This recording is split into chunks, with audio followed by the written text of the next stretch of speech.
శ్రీ గురు గణేష్ మేధా దక్షిణామూర్తి సహిత శ్రీ బాలాత్రిపురసుందరై నమః. సనాతనం ప్రేక్షకులకు శుభోదయం. శివరాత్రి నాడు జాగరణ చేయాలి అని మనకు పెద్దవాళ్ళందరూ చెప్తూ ఉంటారు, మనం వింటూ ఉంటాం. ఆ రోజు జాగరణ చేసినట్లయితే కనుక జ్ఞానం కలుగుతుంది అనేటువంటి మాట సుప్రసిద్ధంగా కనబడుతుంది. జాగరణ అంటే ఏమిటి? అజ్ఞానాన్ని పోగొట్టుకొని జ్ఞానం వైపు ప్రయాణం చేయటం. ఇలా ఈరోజు తెలిసి కానీ తెలియక కానీ ఎవరైతే కనుక జాగరణ చేస్తారో వారందరూ కూడా శివుడికి అత్యంత ప్రీతిపాత్రమైనటువంటి వారు అవుతారు అని చెప్పని రకరకాలైనటువంటి ప్రమాణ వచనాలన్నీ కూడా మనకి తెలియజేస్తూ వస్తున్నాయి. అయితే ఇందుని కథారూపంలో మనకి స్కాంద పురాణం అందిస్తూ వస్తున్నది. అందులో ఉన్నటువంటి ఆ వృత్తాంతాన్ని మనం తెలుసుకునేటువంటి ప్రయత్నం చేద్దాం. ఒకప్పుడు చెంచల అనబడేటువంటి ఒక బ్రాహ్మణ స్త్రీ ఉండేదిట. ఈ చెంచల అనేటువంటి బ్రాహ్మణ స్త్రీ వితంతువు, భర్త లేనటువంటిది. కానీ కామోద్రేకాన్ని తట్టుకోలేక ఒకానొకరితో కలిసి సంగమించినటువంటి కారణం చేత ఆవిడకు ఒక కుమారుడు పుట్టాడు. వాడికి ఆవిడ దుస్సహుడు అనేటువంటి పేరు పెట్టింది. ఆ దుస్సహుడు పేరుకు తగ్గినట్టుగానే భరింపరా అనేటువంటి పాపాలన్నీ చేసినటువంటి వాడు. వాడు ఎలాంటి పాపాలు చేశాట? వాడు చేసినటువంటి పాపాలు వింటే ఓహో ఇట్లాంటి పాపాలు కూడా ఉంటాయా అని ఆశ్చర్యపోయేటువంటి పాపాలు చేసేట వాడు. అంతటి పాపాత్ముడు ఒకానొక మహాశివరాత్రి నాడు ఉదయం నుంచి కూడా తనకి తినడానికి ఆహారం ఏం దొరక్క ఒక శివాలయంలోకి ప్రవేశించాట. రాత్రి వేళకి ఇక్కడ ఏమైనా పెడతారేమో మనం తిందాము అని చెప్పాను.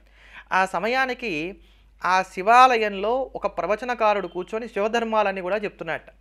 వాటిని వింటూ కూర్చున్నట్ట. ఏం చేయాలో ఊసిపోక తెలియక ఏదో మరి ఆ భగవత్ ప్రేరణ ఎలా ఉందో మనకి తెలియదు కదా, అది వింటూ కూర్చున్నట్ట.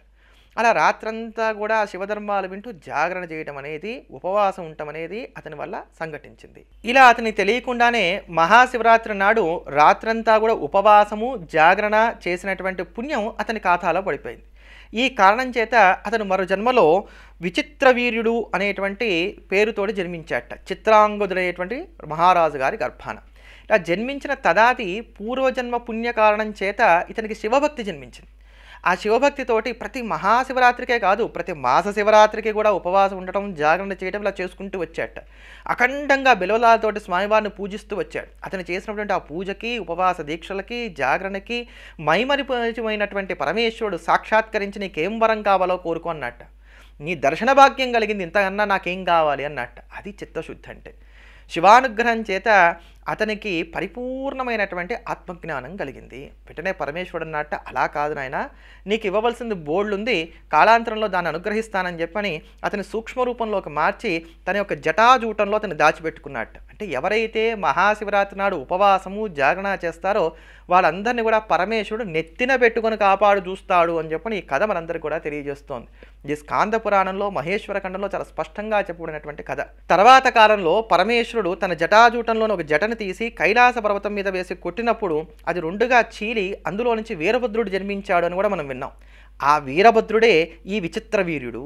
అంటే ఎవరెవరైతే కనుక మహాశివరాత్రి నాడు ఉపవాసము జాగరణ చేస్తారో వారందరూ కూడా పరమేశ్వరుడు యొక్క ప్రమదగణాల్లోకి చేరడానికి అవకాశాలు ఏర్పడతాయి. అంత విశేషము, పవిత్రము, మాహాత్మ్యము కలిగినటువంటిది శివరాత్రి నాడు చేసేటువంటి ఉపవాసము జాగరణ. కనుక ఈ రోజున మనం అందరం కూడా భక్తిగా ఉపవాసం ఉందాం, భక్తిగా జాగరణ చేద్దాం. ఈ జాగరణ అనగానే ఒకళ్ళు ఉంటే నిద్ర వస్తుందని చెప్పి నలుగురు చేరుతూ ఉంటారు. నలుగురు చేరడం అనేది తప్పు కాదు, కానీ నలుగురు చేరితే అక్కర్లేని మాటలే ఎక్కువగా వస్తూ ఉంటాయి. కనుక అయినంత వరకు శివాలయానికి వెళ్ళిపోండి.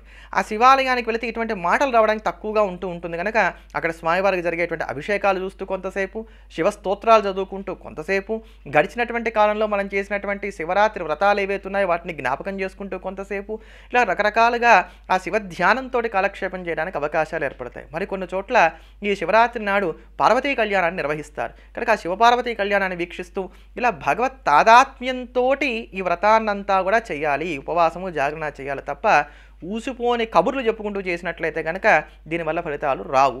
అదేంటంటే ఇందాకే చెప్పారు కదా ఎట్లా చేసినా ఫలితం వస్తుందనంటే అది అతనికి తెలియక చేసినటువంటిది.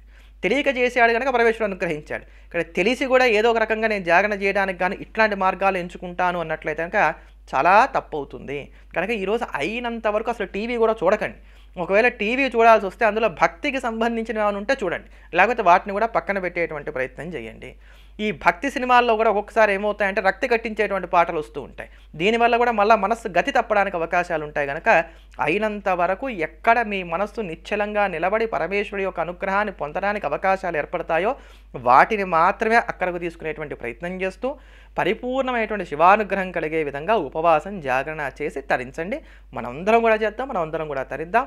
మరోమారు మళ్ళీ కలుద్దాం. ఎల్లప్పుడూ దేశాన్ని ప్రేమిద్దాం, దైవాన్ని స్మరిద్దాం. స్వస్తి.